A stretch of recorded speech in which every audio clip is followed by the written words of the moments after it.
Hey guys, it's Justin, aka Hambone, just here to let you know a couple of things that we have going on with the channel. One, we have a Patreon. If you can and want to support us, you can do that. Little as $1. You can join the Discord. We also have a merch store where you can get some cool shirts, mugs, and stuff with all of our different shows and labels on there.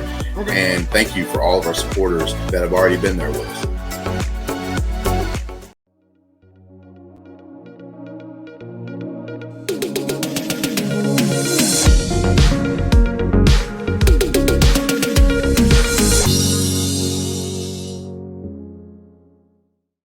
Boom, what is good happening, everybody? It's your boy Ferris Madonna, and welcome to another edition of LGRN Reviews.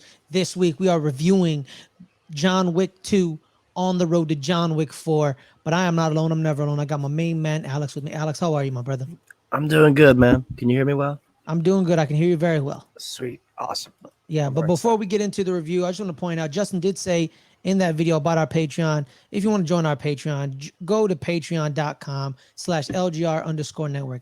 We actually switched over to annual memberships, so you can do it annually instead of monthly if you guys want that. And I believe you save 10% if you do that. So if you want to switch over to the annual and save 10%, you can do that as well. As well as, like Justin said, we have four tiers. The $1 tier gets you into the Discord, as well as our Patreon only show, LGR After Snark. Our $5 tier gets you unedited watch-alongs from our 10+ patrons with us. And entrance into the a couple pick'em leagues and March Madness. And our $10 tier, we got our we got our fantasy football tier, as well as we get to watch the newest shows with us. We record them and then we release them. And then our $15 tier, you get to dictate content on the channel. You are the producer. You are the executive. You request a video a month. We make that video with that topic of your choice. You can be on it or you cannot be on it, your choice, as well as you get to cash in on an appearance on any of our shows once a month, time permitting, whenever everyone is free to do that. And on that note, that is it. But Alex, let's talk about it. John Wick 2. It just kept growing the world. It just kept growing John Wick. Fun fact, actually, John Wick 2 takes place a week after John Wick 1, less than a week. Alex, where were you when you watched this? How did you feel when you watched it? And do you still love it? So I saw this in the theater and I had a lot of anticipation going for this movie just because I love the first one and I really wanted to see what they would do in this one. And from the trailer alone, it kind of gives this feel of like, yeah, they are expanding the world in new ways and there's going to be a little bit more gunplay, I think. And I was just like, you guys got me hooked. I got the ticket, man. And I'll just say I really enjoyed this movie, when I watched it for the first time. But you know what I would love to, what I enjoy more, Alex, than these movies? Mm-hmm. Having the viewer like this video, subscribe to this channel, and hit that notification bell to get all the notifications for our videos when they go up. We're about at 815 subscribers on the OG channel. We're trying to get to 1,000 before the end of the year. So make sure to do that. Like and subscribe to this channel. Alex, I'm with you, man. Here's the thing. I have never seen a John Wick movie in theaters. Never seen them. John Wick 4 is going to be my first time. So I watched this movie. I think it was I don't remember where I watched it. I think it was I think it was on HBO maybe. I think it was either like HBO or Peacock. I don't know. I think it was on HBO or Netflix. I think it was on Netflix before HBO Max popped out and Peacock popped out. It was on Netflix. So I watched it on Netflix. And I'm just like, okay, the John Wick sequel, hell yeah. Awesome. I watched it and it just was dope as hell, man. Just phenomenal. The action is increased. It expanded the world. The reason the world wasn't expansive in the first one is because you just got a sliver of the world. He was only dealing with the Russian dude. That's it. Just them. And then And then this world, it gets opened up to, we go to Italy. There's this thing called the high table. Go to There's this thing Rome, called, Rome. These things called markers. It's just all of that. And I'm just like, it was great world building and I loved it. And I still love it. I think this is I think this is one of the best action franchises of all time, because Keanu Reeves just goes, he loves it, man. Keanu, when you watch a movie knowing that the main actor and the director love this and they put their heart and soul into making a good film. Mm-hmm. I think it was tremendous, and I think the world building was pretty great. It's pretty great. Yeah. What do you think about the world building, Alex? I think, I mean, I just wanted to say, would you like a wine tasting, Mr. Wick? Yeah. No, So, but here's the thing. When I just noticed this, Alex, when John is always leaving people, it's always like, well, you know what? Have a wonderful day, Mr. Wick. I pointed that out because Jules, the guy who runs the Continental in Rome, John rolls up to him and says, John? He calls him John, right? He calls him John. And then when John Wick is leaving the Continental, he says, well, you know what? Safe travels, Mr. Wick. So like when he's leaving, they show respect. But it's kind of, or it could not be respectful. It could just be in a way. It could be in a way of like playing it down because I guess after that interaction, things didn't go well in that hotel lobby. Yeah. So, I mean, there's that. But the world building itself in this film does it in such a great way. You get little tidbits here and there, and what I really liked about seeing, from watching this film to the previous film, is that the previous film was, more personal. It was very grounded. You got an inkling of what this world is going, or is going to be, because you don't even know if that first one took off as the way it did, and we would get to where we are now. But this one really, it goes almost worldwide and international in a sense, because you really only go to 2 locations. But just the world building alone is I just have a lot of fun with these films because of that reason. And of course, we'll get into it, but the gun fu comes into play really heavily in this movie. Well, speaking of the gun fu, to prepare for this role, Keanu trained for 3 months. His training consists of judo, Brazilian jiu-jitsu, marksmanship, and driving. He retained the training from the original movie, but he had to relearn it and kind of practice makes permanent. Just keep redoing it. And you see that in the gun fu where he's on the ground. He got people in triangle chokes. He's judo flipping people with guns, shooting people while he's choking them out. He has a man in a triangle choke, and then he's choking him out.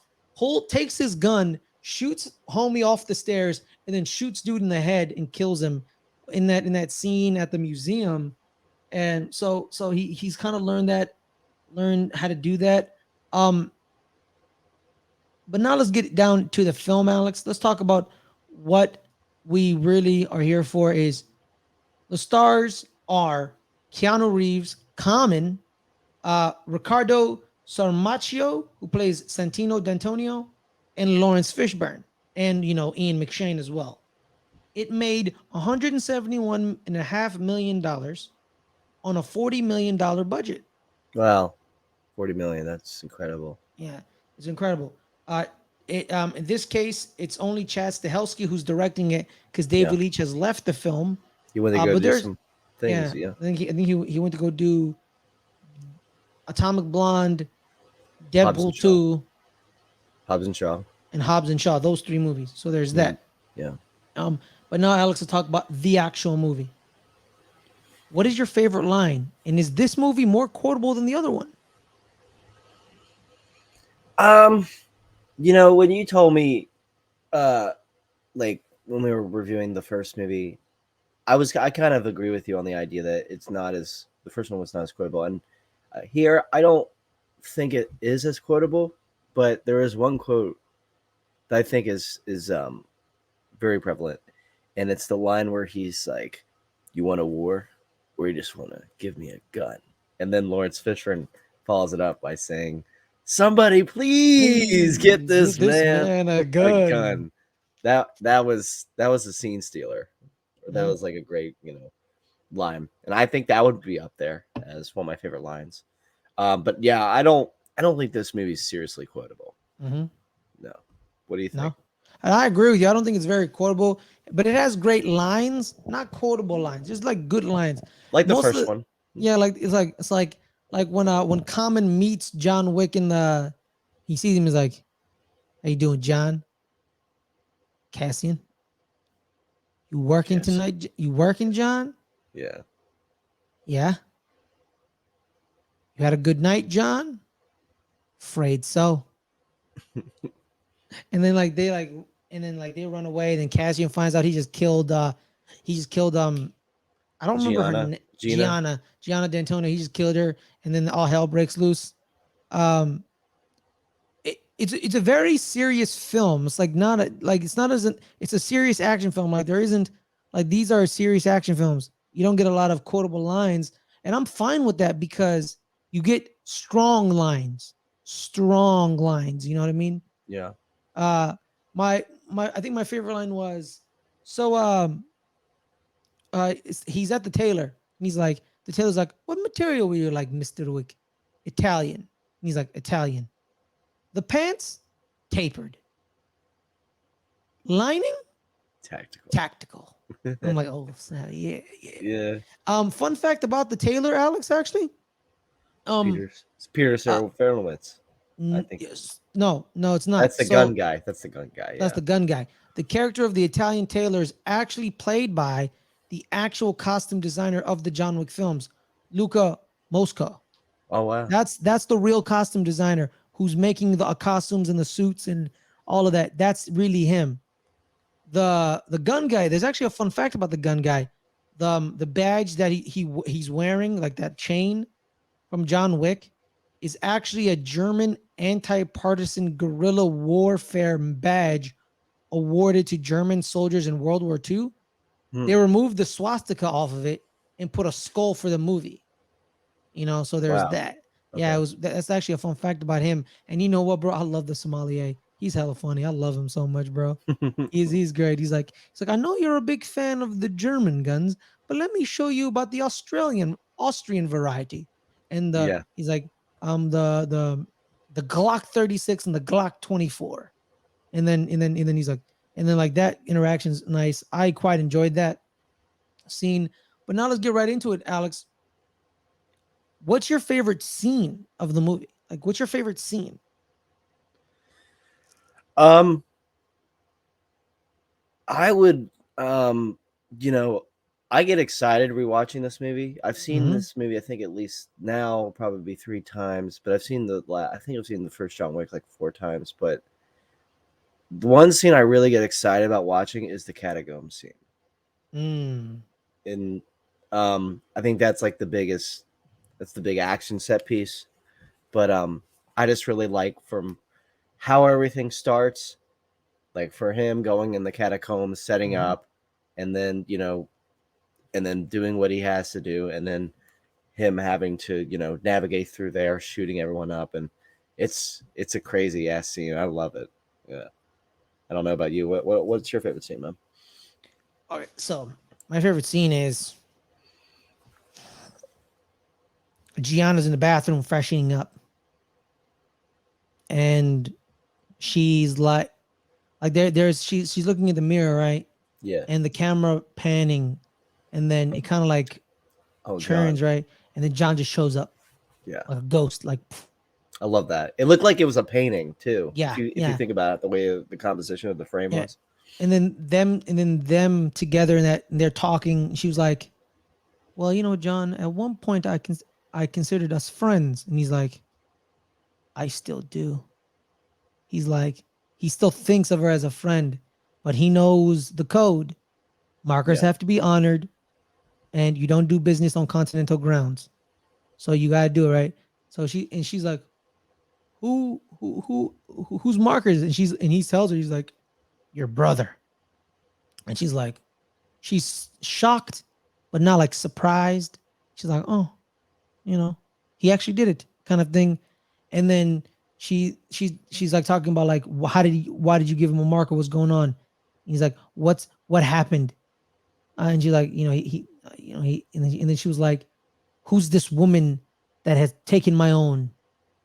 She's talking about Helen, right? Like his wife, because like he gave the marker to John so we can go be with Helen. So technically, him being with Helen killed Gianna, and he's like Helen. She was like Helen. Okay, and then she gets in the hot tub or like the bath, and she pulls out the knife and she cuts her wrists, right? And it's some gruesome stuff. Yeah. Gruesome. But then because she holds it, right? She holds it and then she turns around and then she lets the blood flow all over her body. Like the blood just cascades down her body. Yeah. And I'm just like thoroughly like freaked out a little. And then she like sits down in the bath and she says, if I'm gonna die, I'm gonna die on my own terms. And she's like bleeding out and she's bleeding out. And John's holding her hand. So there's a theory on why people were like, why didn't John just let her bleed out? Like, why didn't he just let her bleed out? Why did he shoot her in the head? Like, why? What's the point? Someone said the theory is because due to the fact that she's Catholic, and religious, if you commit suicide like she did, she was going to, she doesn't go to heaven. That's kind of one of the theories. But I think my theory is John needed to tell people that he shot her in the head because like he killed her. Like he needed the credit. He needed the credit. He needed the credit. That's what I think. But people would just kind of be like people trying to be like metaphorical and existential, like, oh, you think it's that? Like, no. It's just he just needs the credit, so he shot her in the head. So like that's one of my favorite scenes because the monologue and then her saying, "You're not gonna kill me. I'm gonna die on my own terms," and she does that. That was one of the. Sure. That was a great thing. That was a great thing. I will also say another great scene in mine. This movie, I love the opening of this movie. Oh, absolutely. With the car and him stopping that motorcyclist, and there is also that projection that you see of Buster Keaton on the skyscraper when the film opens, and you even get to see in the third one because I started watching the third one after seeing this one, and in Times Square on one of the jumbotrons they have like a little video of Buster Keaton sitting on like a train as it's moving forward. So it's kind of paying homage to Buster Keaton, the fact that Keanu Reeves is his own stunt man and he does all of the stunts, and John Wick is inevitably getting thrown everywhere wherever he goes. It is what it is. Yeah, actually, speaking of fun fact about the stunts, Alex, Keanu Reeves filmed about 95% of the film stunts himself. The only stunts that he did not do are the ones in which John Wick gets hit by a car and the one in which he falls down the stairs during the fight with Cassian. So when he gets hit by the car and falling down the steps, that's not Keanu Reeves. But 95% is still a pretty high number. Yeah. It's still a pretty high number. But now, Alex, let's get right into it. We were talking about the characters, the tailor, the sommelier with guns. Who was your favorite character in this movie not named John Wick? It's kind of interesting. I like a lot of these characters. I just think there's just some mysticism about these films with the world building and the characters themselves, because that they have each and every one of them have history, because they refer to each other as if they've seen them, but it's been a long time or whatnot. So taking account in that, and with the world building and everything like that, I'm really curious about Lawrence Fishburne's character, and also with the addition, the fact that him and Keanu are reuniting. It's a Matrix reunion, and who would hate that? Like, come on, like you get Larry and Keanu together. I mean, come on, like, how bad are you gonna get? I mean, at least you get Carrie Ann Moss in there, hopefully, but that'll be, dude, if in John Wick 4, Carrie Ann Moss just shows up, you're like, bro, come on, give me this. Nice. I know. You got it. They got to do it. They have to do it. They have to. All right. What about you, man? What are some of your favorite characters? Some of my favorite characters, it's Winston. Just the more you get more of Winston in number 2. Yeah, you get do. more of him. and the scenes where he's like, "Who did you give a marker? Why'd you give him a marker?" And he's like, it's my only choice." He's like, "Oh, like Winston, right?" And when one of my other favorite scenes is when John walks in with the gun, and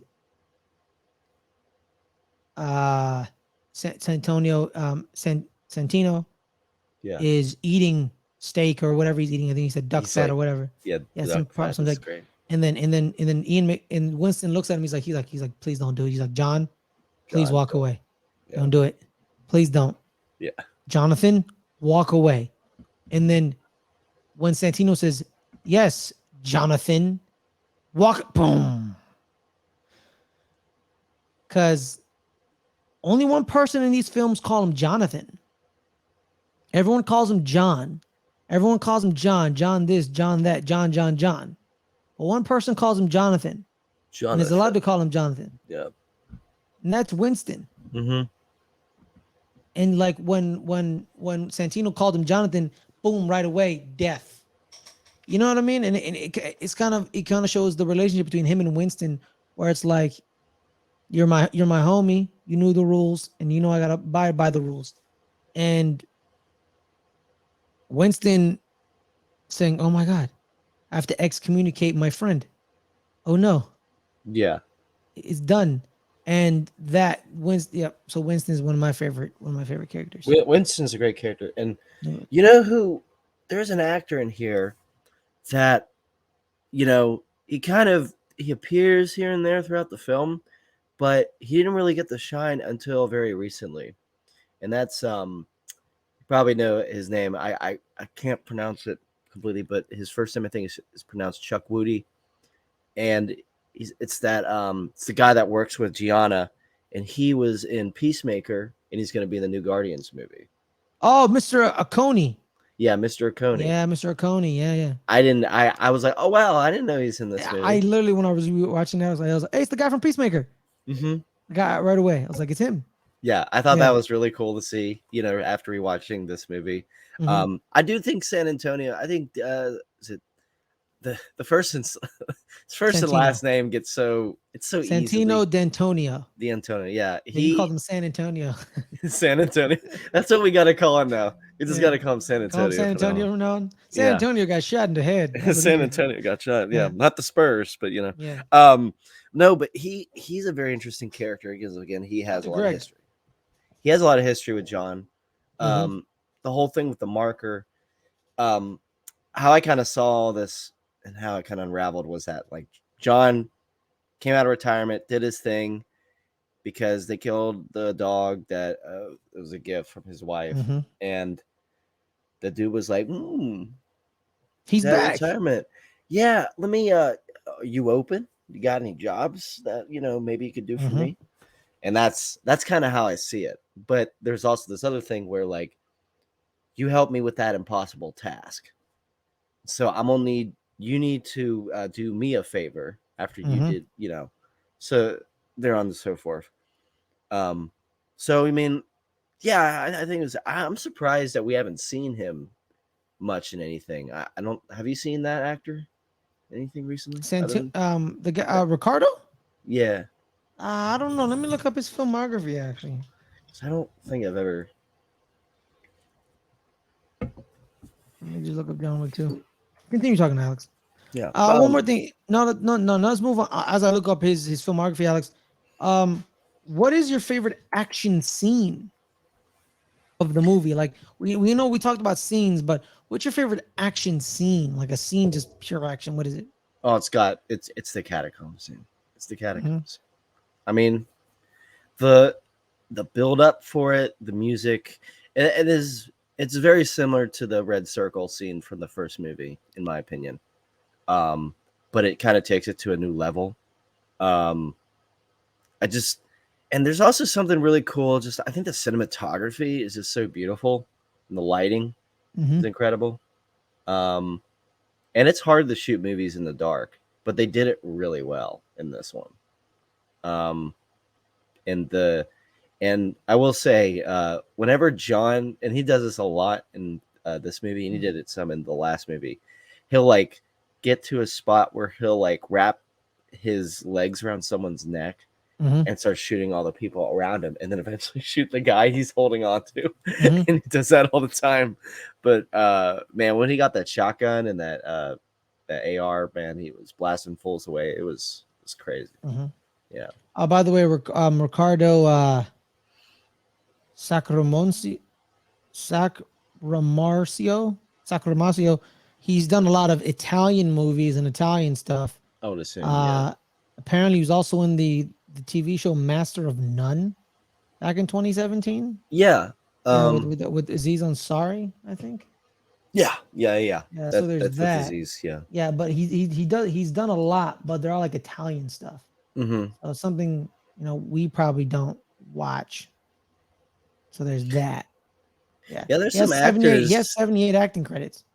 Wow. I mean, there are a lot of actors that come into this franchise that are from a lot of these international film markets that are Mhm. usually big. I mean, this new one that's coming up, the fourth one. I mean, you got Donnie Yen.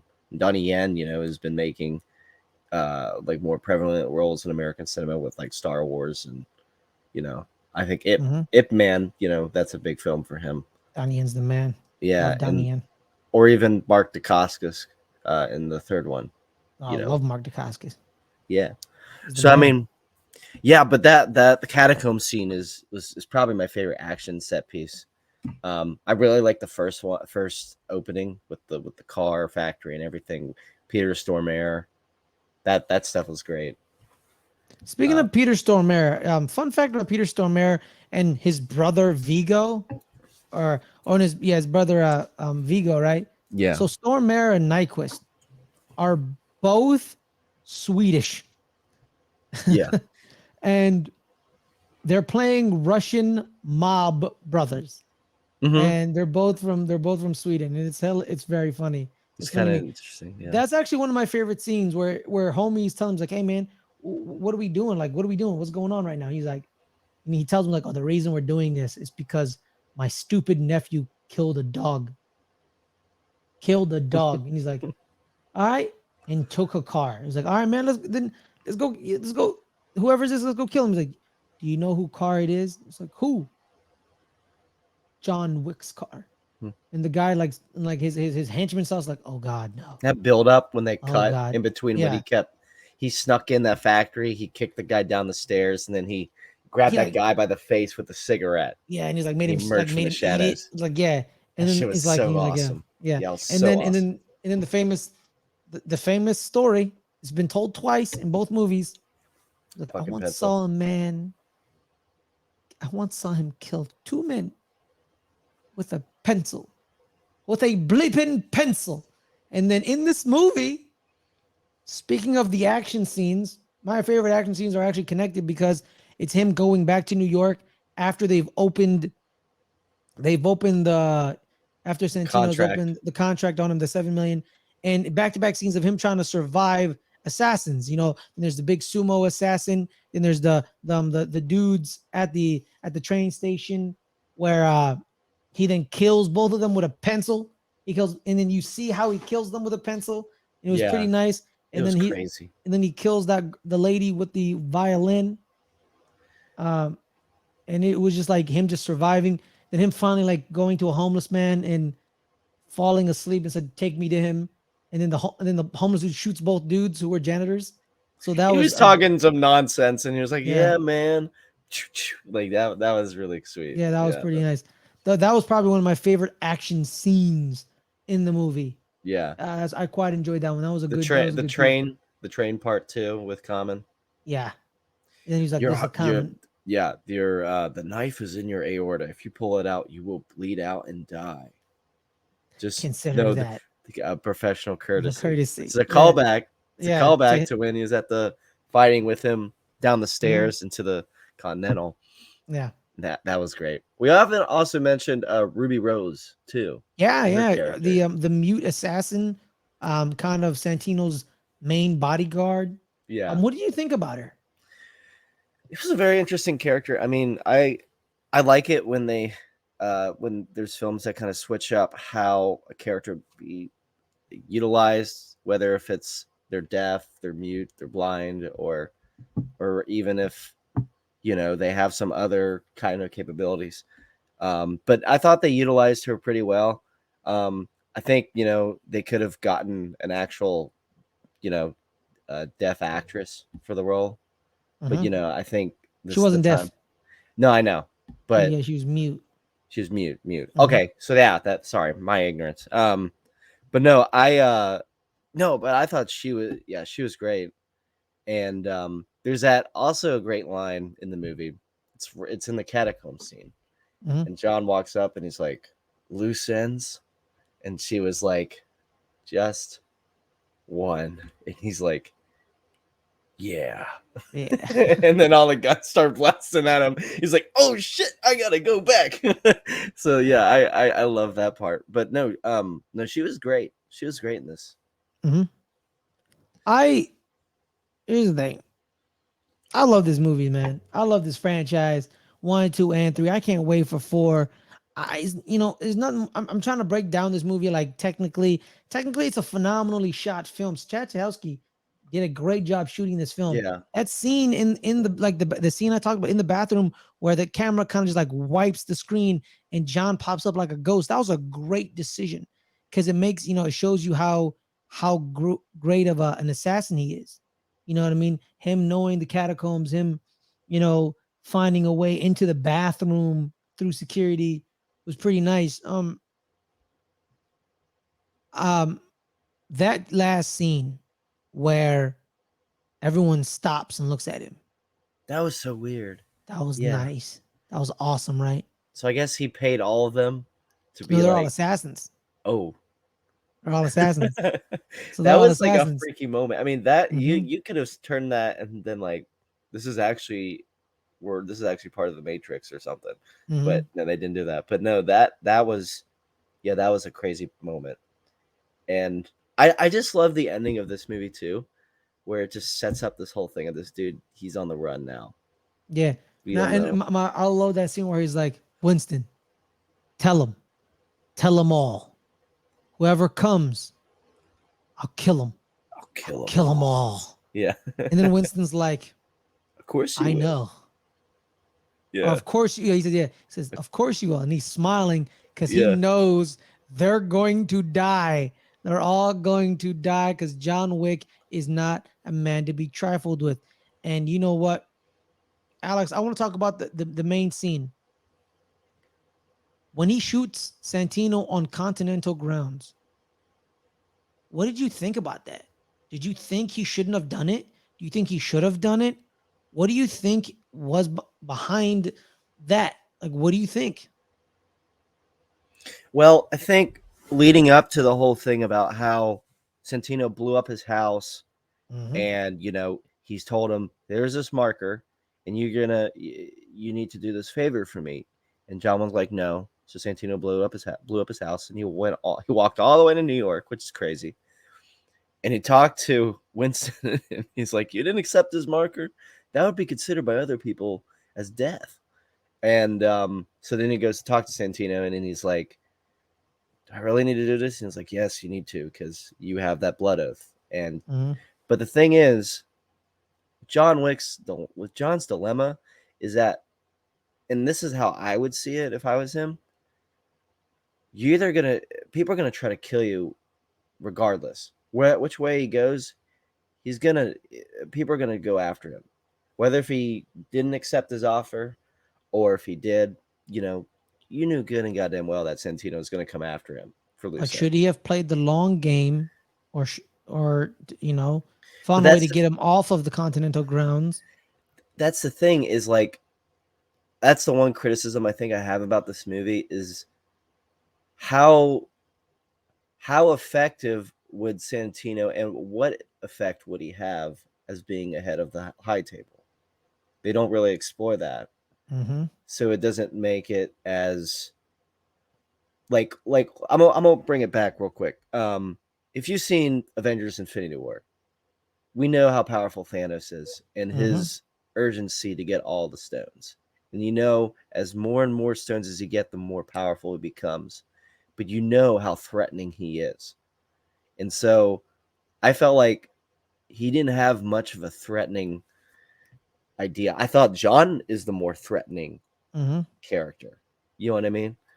But what's the more threatening idea? I think what the film does is what happens after you break the rules, which is what he does in this movie. And I think a lot of films, you gotta break the rules to explain how it all works. That's essentially, you gotta break the vase to build it back up and put cookies. But here's the thing, Alex. I don't think I think, because here's the thing. I think John sent a message saying,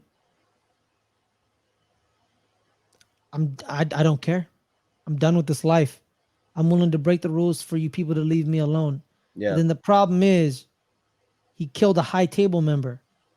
And high table members, even though they probably don't like Santino, but they have to protect the high table member, because that shows people you cannot go after anyone in the high table. For sure. Yeah. You can't come after us. We can't have people here murdering our members thinking that's okay. All it takes is one person, right, Alex? One person kills a high table member. Not anybody thinks they can kill a high table member, even though that high table member is John Wick. People still get a little bold. So the high table's like, we need to show them, especially the Kimura, that we do not play. And that's why the bounty was doubled to 14 million. Whoever kills John Wick gets 14 mil straight cash or gold or whatever. So it was just a big giant old middle finger to the assassin establishment, basically. Yeah. Like, leave me alone. Leave me alone. And I think Winston, with him giving that head start, it shows, I think part of it shows him the respect that he has for John, almost like a surrogate son. But also there's that scene, which I really like too, is when Winston's talking to Santino and he's like, you put a contract on him even after he did what you were what you wanted him to do. And he was like, you're making a huge mistake. And I think he kind of, disagree with Santino, but also, he has to follow the rules as well. Winston does. So I think there's a little bit of I think there's a little bit of heart when making that decision of all right, you get a little head start so you can run across New York and hide and, wait for everyone to come and kill you. You know what I mean? So I think that, did you kind of feel like that? Maybe it's that connection between them. Oh, absolutely, man. Winston's trying to protect his homie, but he also needs to protect his homie within the rules. He told Santino, he did your marker, he did your thing, and you tried to kill him afterwards. You stabbed the devil in the back. Yeah. This is not a regular human. What do you think is going to happen to you? He's going to go after you. You're dead. Yeah. But that's why at the last moment, Winston was like, okay, he's my friend. He's going to listen to me. Let me tell him to not shoot this man on continental ground. He's like, Jonathan, don't do it. Walk away. But John was so far gone at that point. Yeah. He ain't listening. You going to get shot, homie. And that's what happened. He got shot. Shot. Also, I wanted to talk a little bit about not just that, but the Bowery King, Lawrence Fishburne's character. Yeah, let's talk about it. And so I thought it was interesting also opening up that whole world where you have a underground homeless shelter in New York City that kind of has its own organization. And he's kind of the leader of it, where he's putting microchips inside of pigeons, which I don't really understand what that's all about, but well, pigeons can't be hacked. And people need I think there were SD cards. You saw phones on the table? I think there were SD cards. Yeah, but I think they were taking them out of the phones and then putting that green. Yeah. That green stuff that's in the back of it. I think he was putting. I think they're giving them new microchips. New. Maybe they're hacked and maybe they're flying it out. I mean, kind of like what they did in World War I, where they, they flew pigeons across to send messages and stuff. So maybe it might be that kind of thing. I thought it was just weird when he was like 7 bullets for 7 million, and you got $1 million a bullet. He's like, well, John's he's gonna grab another gun from some dude anyway. He wasted those 7 bullets real quick but in a great way. Yeah. That is another great scene too. When he run it down real quick. Tell him what happens. When So he what like, happens is John finally gets the gun from the Bowery King. He's finally helping him. My favorite thing when John's leaving the Bowery King stuff, he's like, you owe me, and John's like, trust me, you don't want me to owe you. I'm like, yeah, I don't want you yeah, to owe me nothing. yeah, So then John is making his way through. It's basically like the court. It was like the coronation for Santino's sister. and I Now think it's a also the coronation for him. it was at a museum too, which was It was at interesting. an art museum.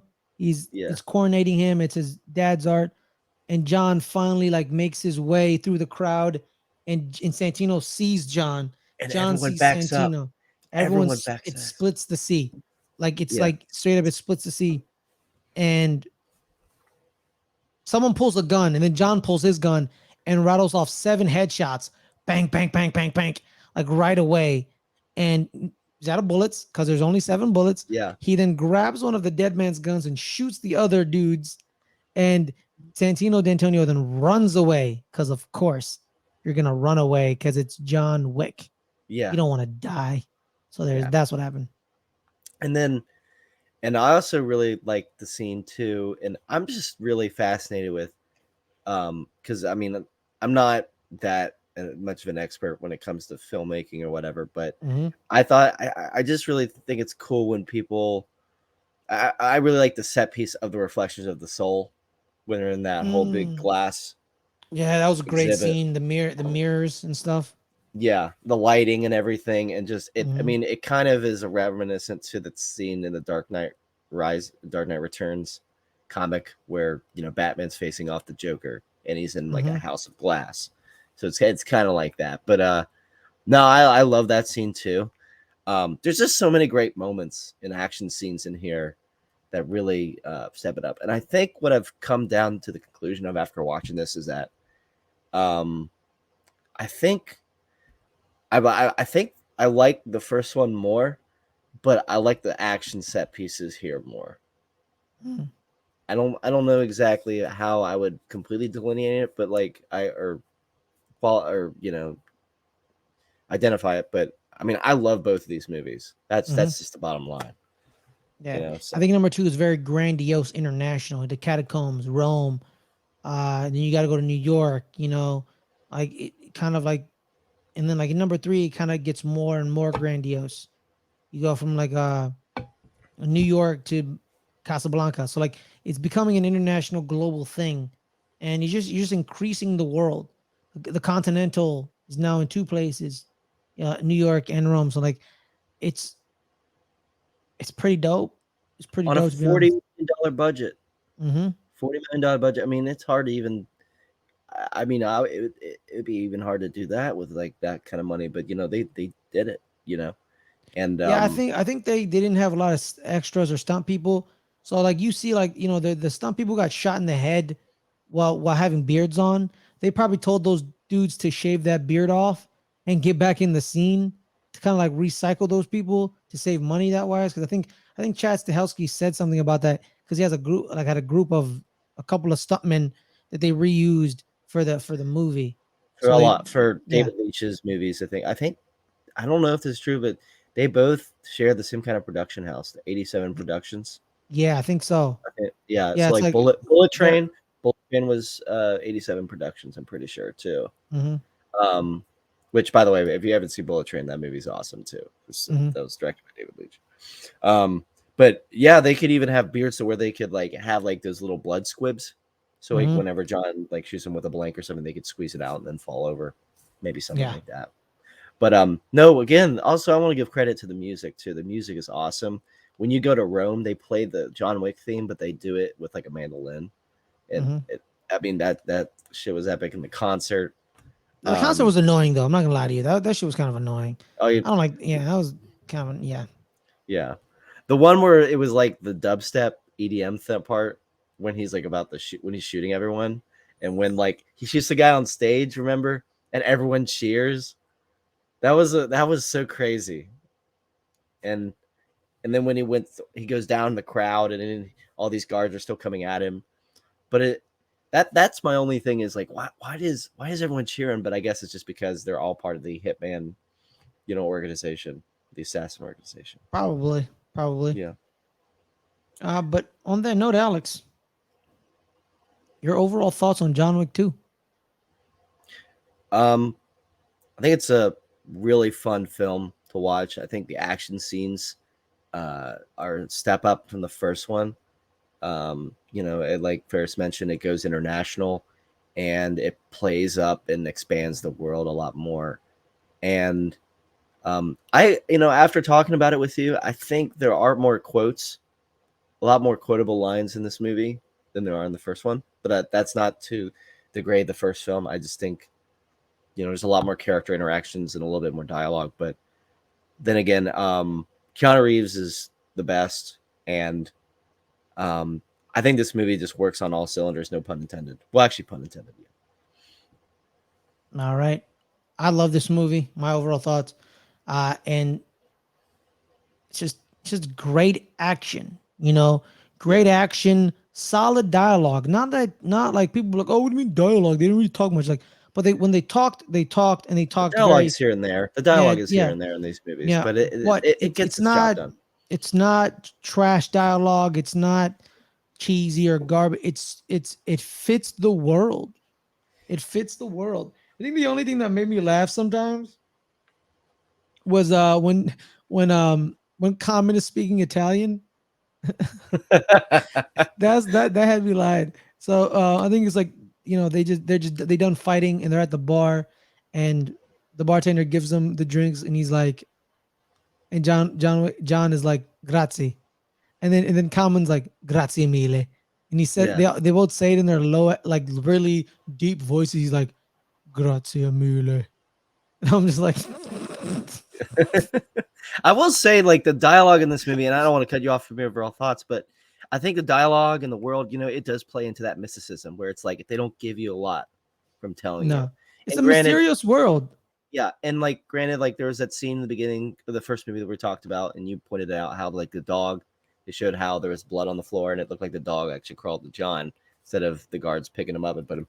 There's not a lot of that kind of storytelling going on in here. There's some moments, but the film doesn't. It's not mainly all for drama. It's not Shakespeare. It's action. It's paying homage to international Asian cinema, Hong Kong action cinema, while also integrating it with American cinema. And it just plays it really well, in my opinion. Yeah. All right, what were you Alex. gonna say? No, you're good. I was actually gonna say, Alex, where can people find you, my man? Oh, you can find me here at LGR Network. Mm-hmm. Just doing reviews with this fellow right here, Ferris Mathana. Yeah. I got. Yep. Anything else, Alex? Nope. All right, guys. I'm at Ferris Blown on Twitter. You can find me here on the Let's Get Ready Network channel, reviewing movies, TV shows, you name it. I may pop up on Tuesdays at 8 o'clock Pacific, 8:15 entertainment news break, where Alex is actually a producer. You forgot to say that, Alex. You're a producer of the entertainment news break. So I may pop up on there. But I am also on the Let's Get Ready Network, the Highlights YouTube channel, our sports channel. We're actually moving our show to Fridays in the coming weeks. Unfortunately, one of us got a job. Caleb got a job, so his times is changed. So we're moving the show to Fridays at 3. So there's that. And on that note, everyone, thank you guys so much for listening to us talk about why we love John Wick. We reviewed it. We talked about it. We love it. Thank you guys so much. Have a wonderful night. Stay safe, everyone. Oh, yeah.